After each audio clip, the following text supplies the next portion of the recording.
AITA for exposing my ex's medical secrets to the boss she left me for? I am 29 years old, and until that moment, I lived with my girlfriend, Jenna, who is 27. Our relationship had lasted for almost 4 years. We met at a professional networking event when we were both trying to get our careers off the ground. From the very beginning, her personality drew me in. She was ambitious, spoke with an incredible amount of confidence, and was meticulous about the image she presented to the world. That drive was what I found most attractive at first. She seemed to know exactly what she wanted out of life. For the first 2 years, things were pretty stable. We both had jobs, we split the rent on our apartment in a decent neighborhood, and while we weren't a perfect couple, we made it work. I worked as a project coordinator for a software company. My salary was steady, though it was not going to make me rich. Jenna worked in business development for a company that imports luxury European furniture, a job where her commissions could swing wildly from one month to the next. The first significant change happened after she got a promotion. Following that, her direct supervisor, Richard, started including her in high-stakes client meetings and business trips. Every time she came back from one of those trips, she would talk about the 5-star hotels, the exclusive restaurants with tasting menus, and clients with lifestyles that, in her words, were on another level. Initially, I saw it as a normal part of career growth. When you move up, you start moving in different circles. But over time, her story started to sound less like anecdotes and more like comparisons. One night, while scrolling through photos on her phone from a dinner she had attended with her team, she casually remarked, "You know, some men really know how to treat a woman." I didn't say anything right then. I wrote it off as a thoughtless comment. But as the weeks passed, she started to use another phrase with increasing frequency. "I have expensive tastes." She would say it when we discussed vacation plans, when she saw our neighbor's new SUV, or even when we walked past a designer boutique at the mall. I tried to adapt. I started picking up overtime shifts at my job and looked for some freelance web design projects to bring in a little extra cash. She never directly asked me to, but I felt this unspoken pressure that if I didn't, I would be left behind. The problem was, her expectations were growing much faster than my income. The moment that truly fractured everything happened on a Friday night. It was our anniversary, and I had planned a dinner out. I made a reservation at a nice, modern American bistro that was within my budget. It wasn't a Michelin-starred establishment, but it was intimate and had fantastic reviews. The second we walked in, I saw it on her face. "Here?" she asked, not even trying to hide her disappointment. I tried to explain that it was a quiet spot that everyone raved about. She sat down, but she spent the entire dinner looking around the room with a clear air of disinterest. When we got back to the apartment, she finally let it all out. "I just don't understand why you settle for so little," she told me. Then she delivered the line that is still burned into my memory. "I wasn't born for this. I have expensive tastes, and you just can't keep up." The argument went on for over an hour, but that single phrase was what stuck. It wasn't just what she said, but how she said it. She wasn't angry. She spoke with absolute conviction, as if she were stating a simple, undeniable fact. I tried to remain calm. I reminded her that we had started our relationship from nothing. I never promised her a life of luxury, but I did promise her stability, respect, and partnership. Jenna's response was that it wasn't enough for her anymore. "I want to be with someone who is on my level," she finally said. "And if you can't be that person, it's not my fault." That night, she slept on the couch. The next morning, she acted like nothing had happened, but something between us was irrevocably broken. Over the following week, she started coming home from work later and later. She claimed she had meetings, client dinners, or corporate events. I didn't have any evidence to the contrary, but the emotional distance between us was vast. We barely spoke. One thing that stood out was how she started talking about Richard, her boss. Before, she mostly talked about him in a strictly professional way. Now, she was dropping his name constantly and casually, suggesting a level of familiarity that wasn't there before. One afternoon, as she was getting ready in front of the mirror, she commented, "Richard says I should be aiming higher, that I have potential for so much more." I didn't know how to take that. It could have been about her career, or it could have been about her personal life. The breaking point came on an unremarkable Tuesday. I left work early that day because of a migraine. When I walked into our apartment, I saw several of her suitcases open on the bed. Jenna was calmly folding her clothes. Are you going on a trip? I asked. She didn't even look up from her task. I'm leaving, she replied. She then explained that she had decided to move out. She said she needed a different environment, to be around someone who truly understood her ambitions. There were no tears, no dramatic scene, just a cold resolve. Finally, she added, Richard offered to let me stay in the guest room at his condo while I look for a better place. I felt a wave of disbelief and humiliation wash over me. I didn't bother asking if something was going on between them. Her decision said everything. So it's because of him, I stated flatly. Jenna sighed, as if I were oversimplifying a very complex issue. It's for me, she corrected. He can give me the life I want. You can't. That was the last meaningful conversation we had as a couple. In under 2 hours, she had packed most of her belongings. She left behind a few boxes of miscellaneous things, which she said she would arrange to have picked up later. The next few days were surreal. The apartment felt cavernous and unnervingly quiet. I cycled through all the stages: anger, sadness, and sheer disbelief. But the hardest thing to accept was the feeling of having been assessed and found wanting, like a product that failed to meet quality control. A few days later, a mutual friend confirmed what I already knew. Jenna was living with Richard. Apparently, their relationship hadn't just sprung up overnight. It had been developing for some time. At that point, my plan was simply to move on. I had no interest in drama or confrontation, but the story wasn't over. 2 weeks after she moved out, I received a text from her. It wasn't an apology or an attempt at reconciliation. She was writing to ask for some documents that she claimed she had left behind in the apartment. Among the papers were several sealed envelopes containing recent medical test results. Weeks earlier, Jenna had mentioned she was getting some lab work done, which she described as a routine physical. When she texted about the documents, I told her she could come by the apartment anytime to get them. However, she replied that she was incredibly busy and would prefer it if I just sent them to her via a delivery service. I don't know why, but that request rubbed me the wrong way. Maybe it was because it was the first time she had reached out since leaving, and she did it with such a cold, transactional tone, as if I were just a personal assistant running an errand for her. I told her I would think about it and let her know the next day. That night, I decided to look at the envelopes she had left. I had no intention of opening them. I felt I had no right. Even so, I noticed that one of them was slightly unsealed at the top, just enough to see it wasn't just standard lab work. That's when a chain of thought started that changed everything. Until then, I had been trying to accept the breakup and move forward, taking my share of the responsibility for what went wrong. But holding those documents, and knowing who she was with now, I started to wonder if I was really the only one who had come up short in our relationship. It was then that I made a decision I know many would judge. My curiosity and a growing sense of resentment overpowered my better judgment. I opened the envelope that was already partially unsealed. Inside, I found several pages of results. Most of them were for routine tests like a complete blood count, a metabolic panel, and hormone levels. Nothing looked out of the ordinary. Then there were other tests I hadn't expected. There was a drug screening, which was a little surprising. I recalled her mentioning that her company was conducting some extra screenings for corporate compliance reasons.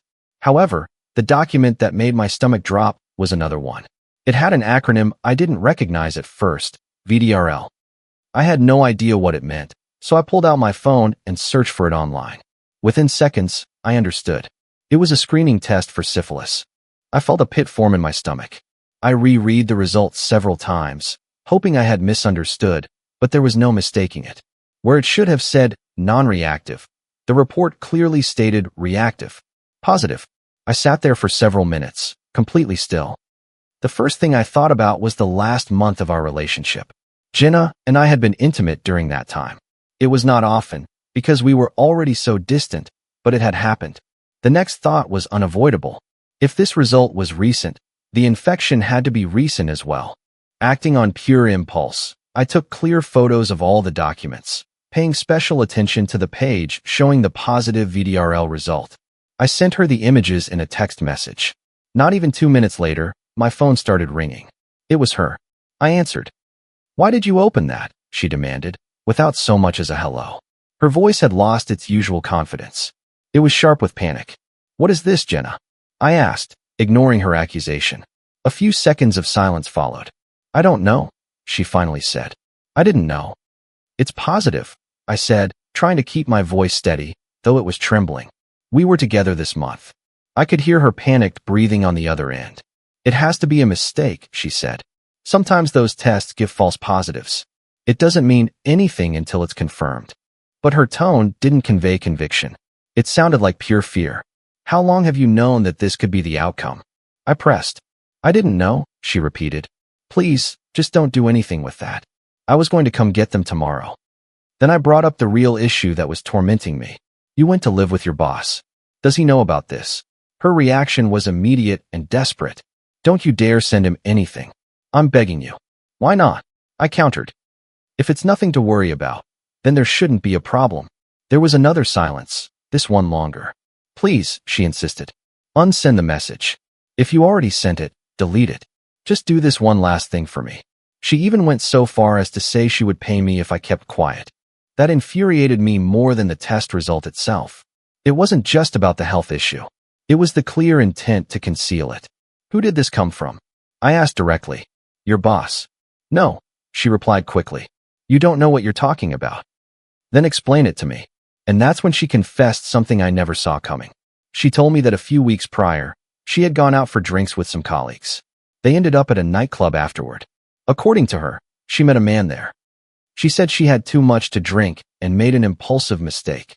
It was just one time, she added. I felt weird afterward, but I thought it was just in my head.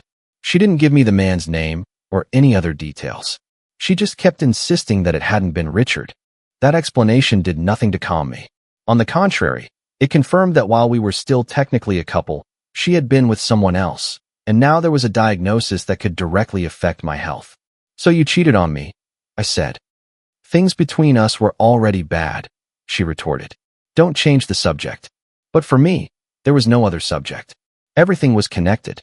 The conversation ended when I told her I needed time to think. I hung up without saying goodbye. I didn't sleep at all that night. My mind raced from one extreme to the other, fear for my own health on one hand, and white-hot rage over the betrayal on the other. The logical part of me knew I needed to get tested immediately. The emotional part wanted her to face the consequences of her actions. The next morning, I looked at the photos of the documents again. Then I looked at Richard's contact information, which was still saved in my phone. Months ago, Jenna had used my phone to text him that she was running late for work. I hadn't thought anything of it at the time. Now, it felt different. There was no elaborate plan or carefully crafted strategy. In a moment of pure anger, I made a decision. I typed out a short message. I think you should see this. It's important for your health. I attached all the images of the lab results, including the positive VDRL, and I hit send.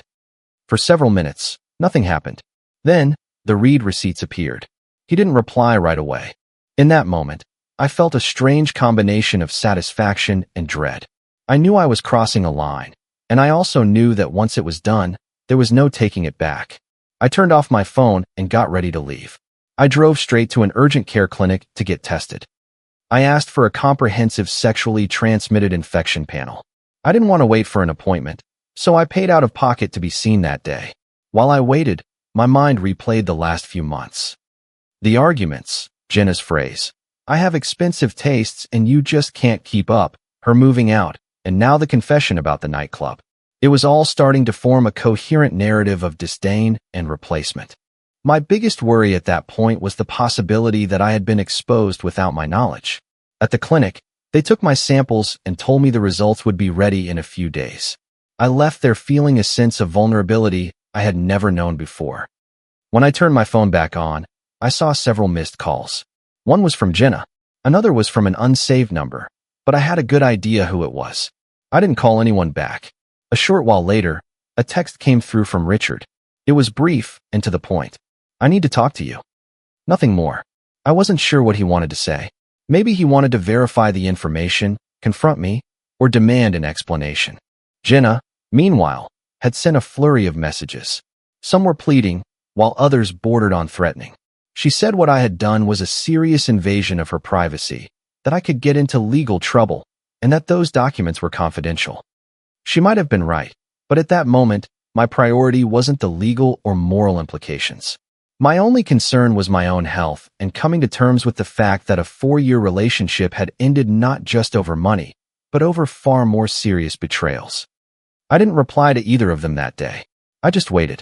I thought that by sending those results to Jenna's boss, I had closed the chapter. I was wrong. The real consequences were just beginning. The following days were a constant, anxious wait. I continued to ignore calls and texts from both Jenna and Richard. At that point, the only thing that mattered was getting my own lab results. 3 days later, I received a notification from the patient portal. I opened the file with a mixture of fear and resignation. I scanned every line carefully. HIV, negative. Hepatitis B and C, negative. Gonorrhea and chlamydia, negative. When I got to the final line, I held my breath.